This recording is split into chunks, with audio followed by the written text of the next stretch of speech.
we are starting with the oldest form of a cocktail that exists, the punch. Punch has been around since the 17th century, a result of British travel to Asia, where spirits were already being made. In Asia, they were used to strong spirits called arak.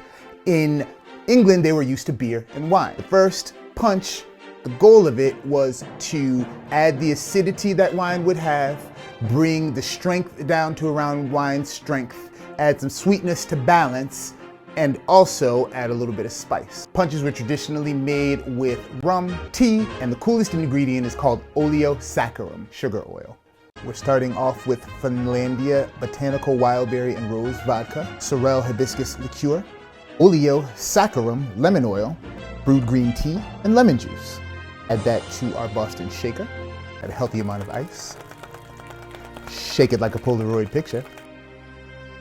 And we're going to strain it into a coffee mug or another handled glass. That is the traditional glass for punch. I know you like my flower pot glass. Can't be a glass if it's a pot, can it? You get what I mean. Garnished with lemon, lemongrass, and these cool sticks with these awesome little appliques.